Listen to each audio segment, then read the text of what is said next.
the quantity and the quality of relationships in our lives, it's linked to longevity. If you have meaningful relationships, you have a lower risk of heart disease, of stroke, of diabetes, dementia. Any actual tips? 5-3-1 guideline. Interact with 5 different people each week to keep at least 3 close relationships, and then to spend 1 hour a day total connecting.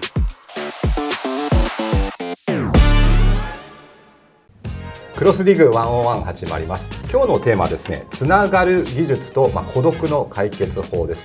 この孤独というのが本当に今社会問題となってるんですが、結構深刻でして、孤独だと例えば亡くなってしまう確率が2倍3倍になったりとかです、衝撃なデータが出てるんですね。そこで今回は今日ロサンゼルスからお客さんを呼んでるんですが、このつながる技術という方を書いた専門家のキャスリー・キラムさんという、Google にいたりとか、ハーバードとかコロンビアとかスタンフォードとかいろんなところでこのことを研究された方なんですね。健康というとこの体の健康とか、あるいはメンタルヘルス、心の健康がよく注目されるんですが、この第3の健康としてつながることの健康について今日は話し合っていきたいと思います。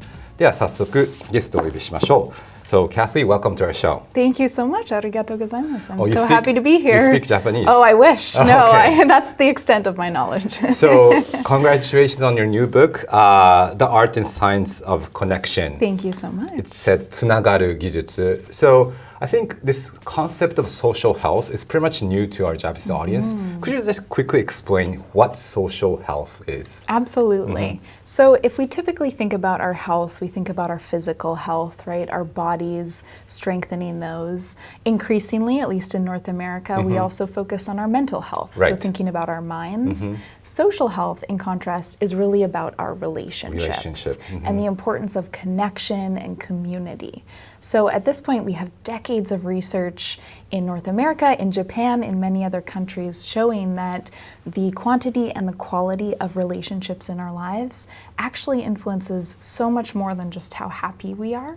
It also influences our health, our physical health, our risk for disease, and even how long we end up living. That is amazing. It is. So just to introduce you to our audience, could you quickly introduce how you met the topic of social health and how you become the expert in the social health field? Absolutely. Well, I've always been fascinated by people and trying to understand through psychology why we do the things that we do, how we can connect better, and things like that. And so when I was researching for a project funded by Stanford that took research insights on human connection and translated them into actionable content and things that we could do, while researching for that project, I came across this term social health in the research literature.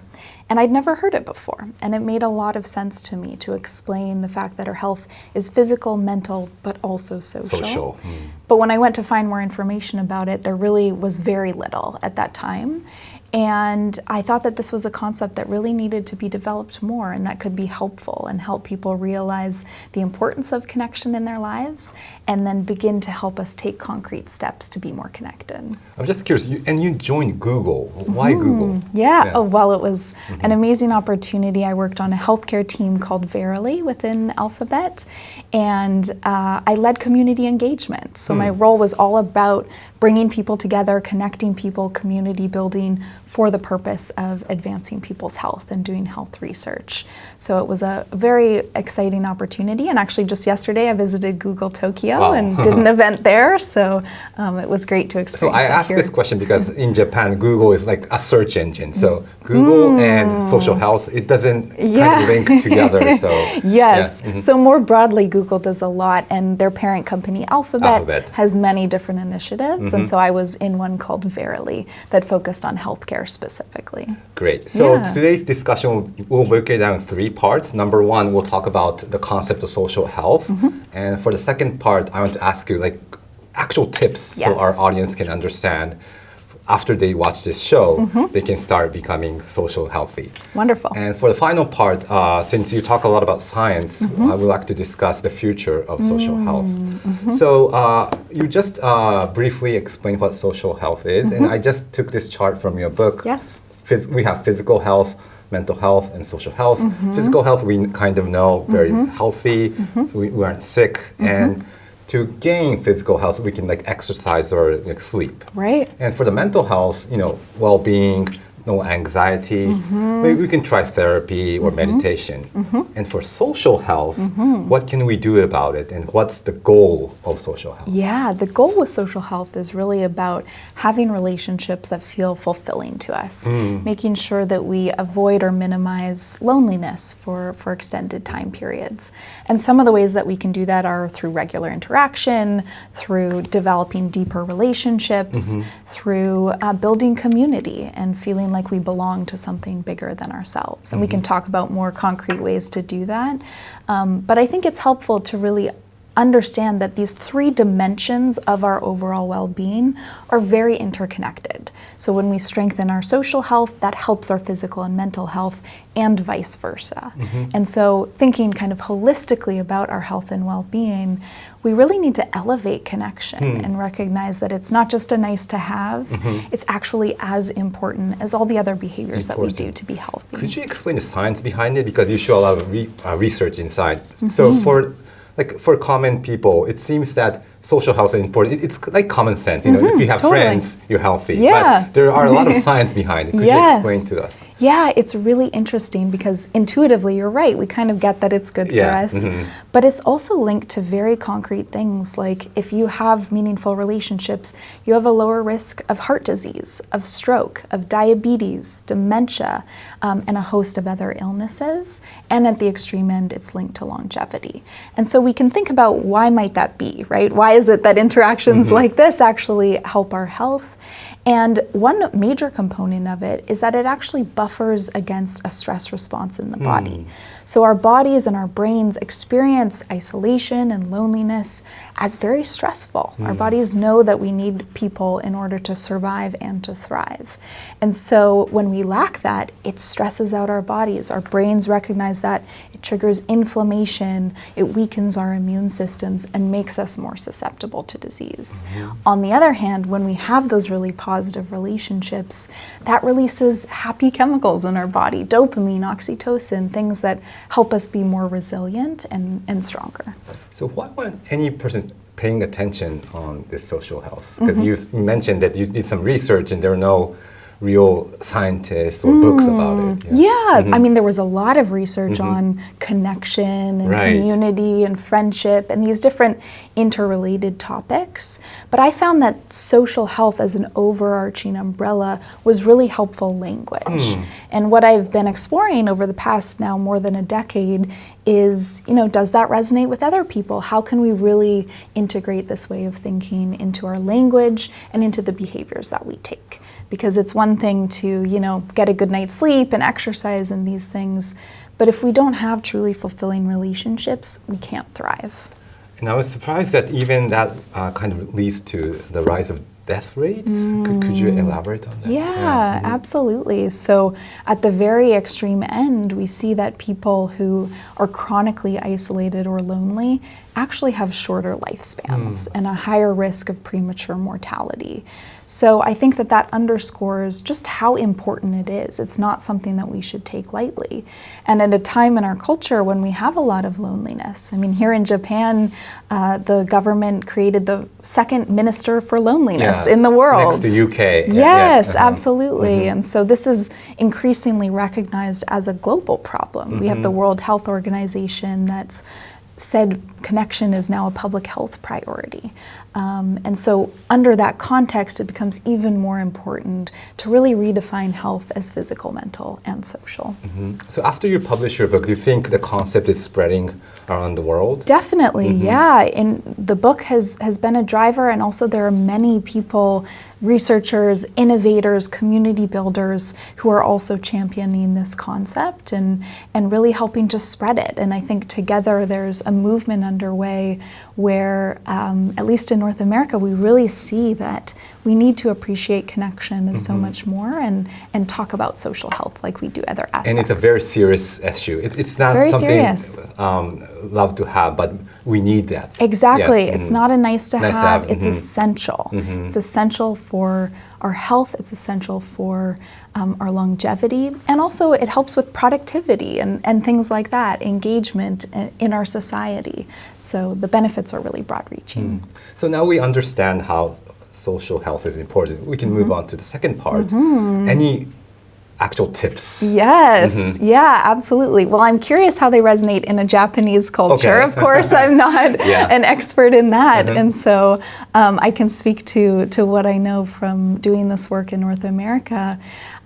Where to begin? There are so many ways. I think the first step is really being intentional and recognizing that our social health needs to be a priority. And so taking small steps to integrate that. So for example, one recommendation that I have in the book is this idea of the 5-3-1 guideline.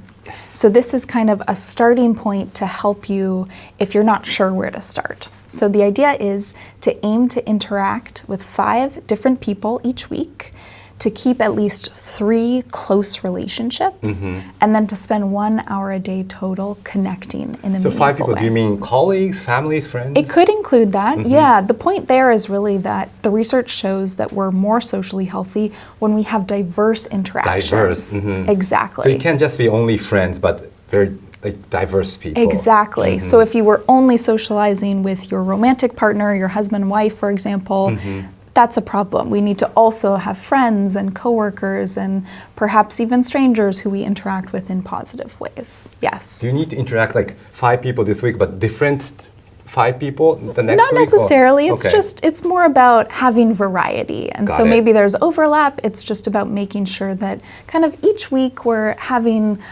different interactions and engagements. Yeah. And the next step?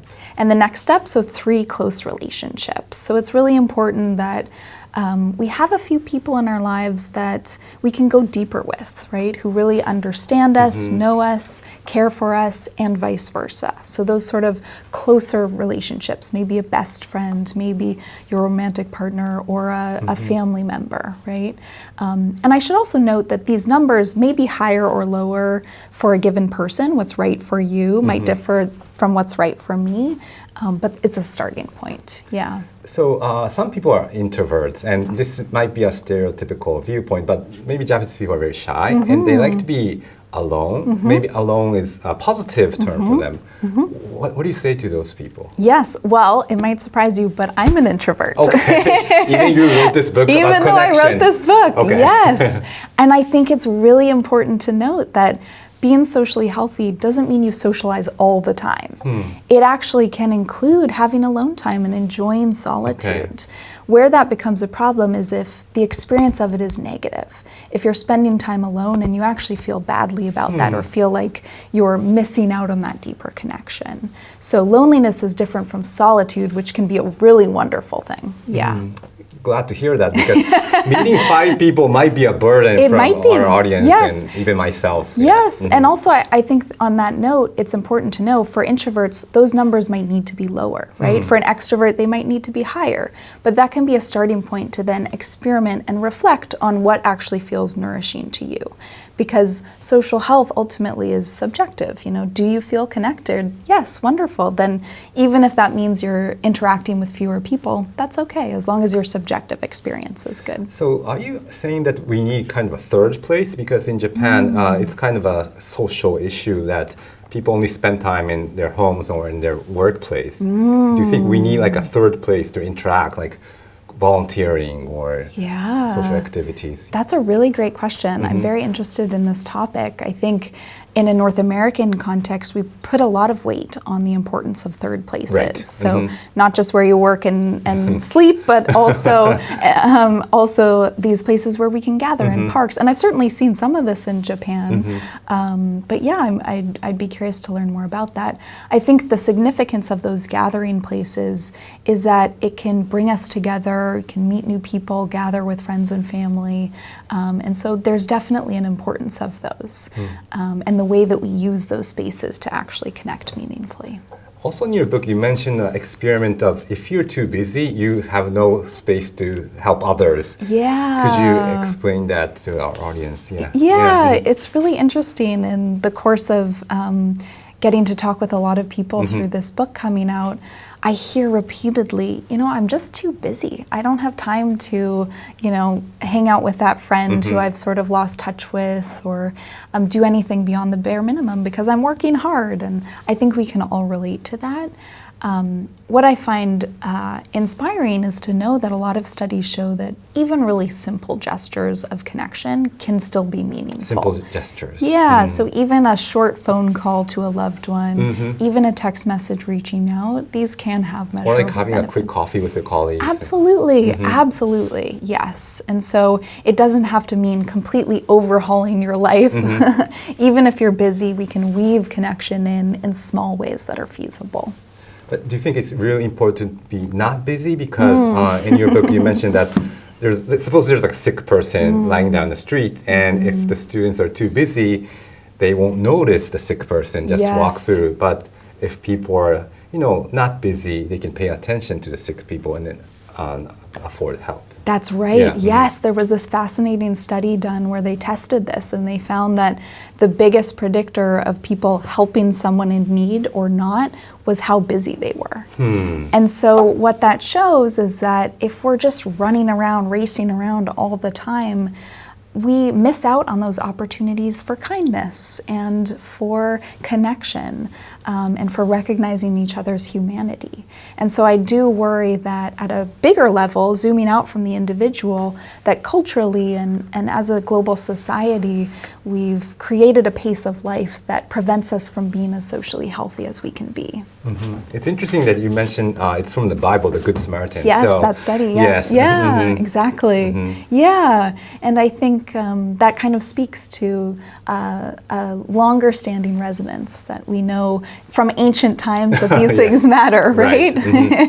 Any other tips we can, practice? Sure. Yeah, I would say, when it comes to those one-on-one interactions and deepening relationships, it's helpful to know that people like us if we show an interest in them. If you express curiosity and ask people questions and want to get to know them and show that you like them, give them compliments, express gratitude, all of those kinds of behaviors make them like you more.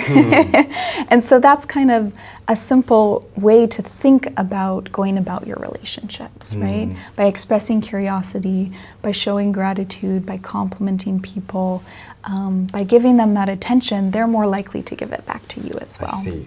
Before moving on to the next part, do you think the three types of physical health, mental health, and social health, are they interconnected? Absolutely. Linking each other? Yes, absolutely. And we can also think about other dimensions of our health, like spiritual health, for example, right?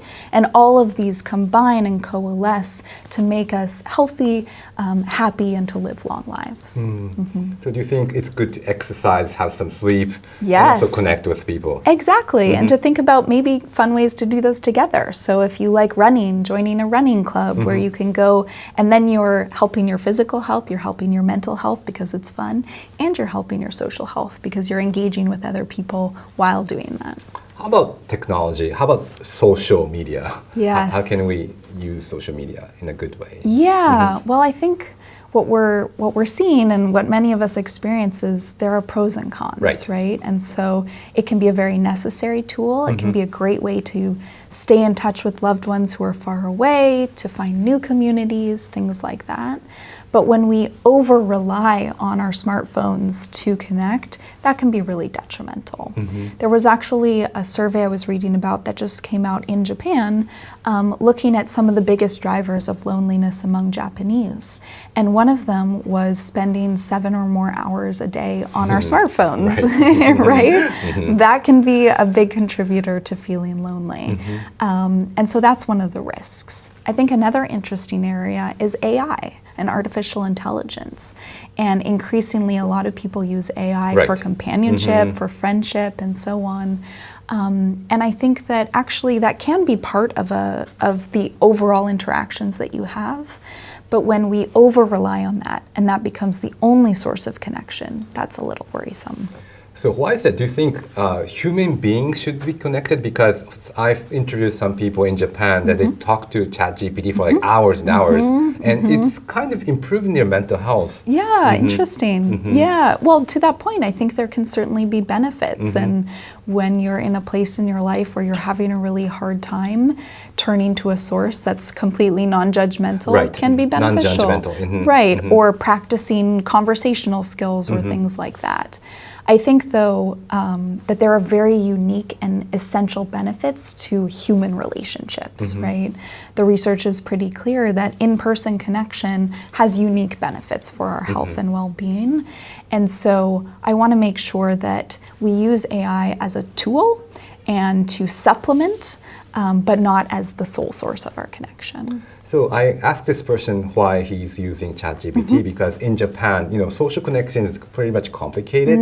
If you're a senior, junior, you have to use a different language. It's called keigo. So you have to show respect through sentences and language. So it's kind of a pressure to talk to colleagues or boss or friends. So if you want to talk to someone in midnight, if you talk to ChatGPT, there's no pressure, no burden. You can just talk to the AI, and he, I don't know, it's a he or she, but will respond. Yeah, so, I mean, that makes a lot of sense. And thank you for teaching me a bit about Japanese culture, too. I think that's really important to think about in all of this. I also think, you mentioned the trickiness with colleagues and things like that. But also, maybe it's one friend or one family member who we can confide in more deeply, and building out those other ways that we have a variety of sources is really important. You mentioned about the Minister of Loneliness in Japan and also in the UK. Why is this becoming lonely or not having social health is a global problem right now? Yeah. It's a great question. There are a lot of kind of trends that point toward why this is. I think one is the rise in social media and technology and how we're using that. Another is there are different trends in how we're living. So more people live alone than in previous generations, right? Fewer people sit down and have family dinners together. There are different kind of trends like that. Fewer and fewer people, at least in North America, belong to community groups like neighborhood associations or local sports teams or book clubs or things like that. I'm not sure how it is in Japan, but that's one example. Book clubs, So we see these different trends that are happening, and these are all kind of coalescing and working together. Yeah. Do you like ramen? I do. Why? So there's a shop called Ichiran in Japan. It's a ramen shop, very popular. Yeah. So basically, you sit on a table, and there's like a wall between the customers. So you can concentrate on the bowl of ramen. Wow. So it's being lonely and eating the ramen and focusing on the taste and the soup and the broth. Interesting. So you're connecting with the ramen instead of the people. Okay. So maybe social health means connecting with objects or food. Exactly. Well, last night I went to, I'm forgetting the Japanese word for a small bar, one of the really small ones. And we had Japanese people and foreigners, and we were all talking and using Google Translate. And it was really fun because we were all connecting even through the language barrier. I see. Okay. Let's move on to the third part. Sure. So the future of social health, you mentioned about interesting science and technology and research. So any updates and also what we'll do in the future, how you'll deepen your research in the future. Yes, absolutely. So what I'm seeing and noticing is that in just about every sector, at least in North America and European countries, there's this real push toward adopting social health in various ways. So we see doctors in the healthcare system, for example, in the UK and the US, who are now prescribing connection for people who might be isolated or disconnected. We have increasingly in education, teachers who are teaching some of these social skills and communication skills from a young age. We have many other examples, like in government, through things like the Ministers for Loneliness and so on. So we're seeing this kind of movement more broadly where increasingly people are recognizing the importance of social health. And what I believe and what I'm noticing in terms of trends is that in the decades to come, social health will rise in prominence and become part of our everyday vocabulary, again, at least in North America, similar to how mental health has really risen up in prominence. Yeah, so I think thinking broadly about the way that we understand what it means to be healthy changes over time. And so this is part of the next evolution in what it means to be healthy. So you're saying that there are tons of research about connection, but no one's connecting the research together and having a broad concept that will put the concept under one umbrella. Exactly. Yes, that's exactly right. Yes. And it will become more and more important. More and more important, absolutely. Yes, and that's what I'm noticing, but I think we're really at the early start of that. And so in the years to come, we're going to see even more and more talk about social health. How about you? Are there any special topics you want to deepen or? Yes. Actually, fittingly, one of the things I'm really interested in is exploring social health more in different cultures. Different cultures. Yeah, in countries like Japan and all around the world. I'm very interested in what are the different social norms that we have for connection and community. What can we learn from each other? What are the ways that we can be inspired to connect more meaningfully? Any hypothesis? You spent several days in Japan. Yes. Any inspirations, foundings? Oh, I love it. I mean, it's still early, so I need to keep exploring it. But people here are so kind, and I'm very intrigued to keep learning more about the culture. Okay, great. So I highly recommend this book to our audience. Please subscribe to our channel. So any final comments to our viewers? I would say arigatou gozaimasu. I hope you enjoy the book, and thank you so much. By the way, do you think saying thank you connects people? Absolutely. Or using their language? You said arigatou gozaimasu, so it kind of felt a special bond between. Yes, absolutely. I think that's one example. Expressing gratitude in general, there's a lot of research showing that saying thank you. Oh yes, absolutely. Saying thank you, expressing appreciation, writing a thank you card, things like that can really help connect people and make us feel closer. Okay. So thank you for coming. Thank you, yes. This was wonderful. So, Kasley Killam, つながる技術. Thanks so much. Thank you.